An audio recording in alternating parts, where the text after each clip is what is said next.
It was a cold, misty evening when Aryan walked into the abandoned mansion on the outskirts of the city. The townsfolk always whispered that the place was cursed, that anyone who entered never came out, but Aryan didn't care.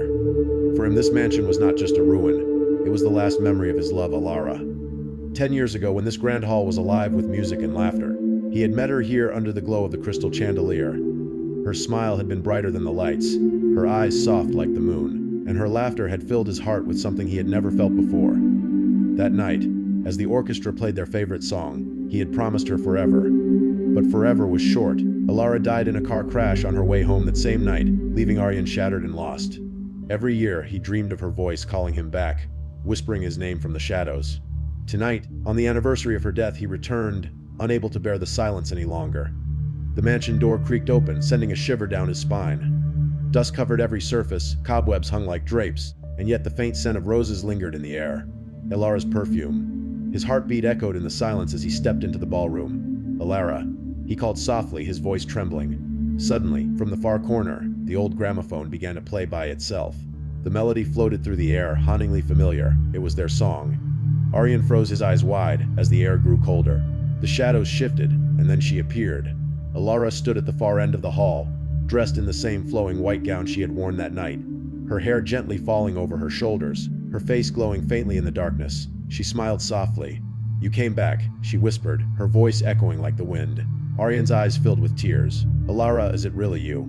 She nodded and stepped closer, her feet barely touching the ground.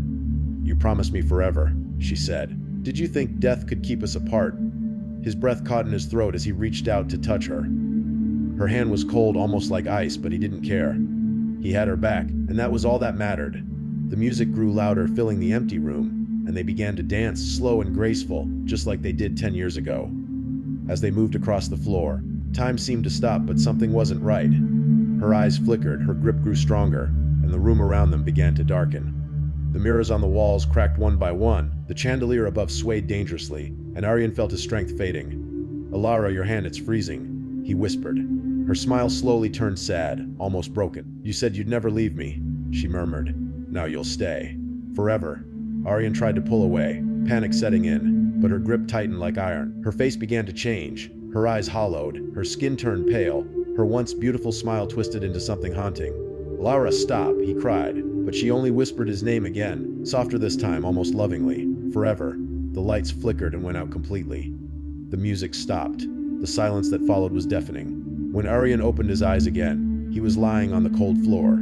The room was still, except for the faint hum of the gramophone spinning in the dark. He pushed himself up, dazed, and caught sight of his reflection in a cracked mirror. But it wasn't his face staring back, it was hers. Elara's face, alive, smiling. Confused, he turned toward the center of the room, where his own lifeless body lay on the floor, eyes open, unmoving. Elara's ghost stepped toward the mirror, her smile soft and sorrowful. "I told you, my love," she whispered. "Forever."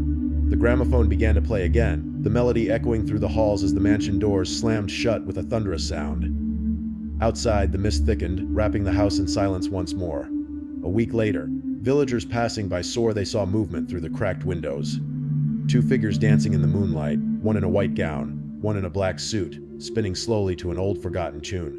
No one ever dared to go near that house again, but on quiet nights, when the wind blew from the east, they said you could still hear faint music drifting through the fog, and if you listened closely enough, you could hear Elara whispering, "Forever."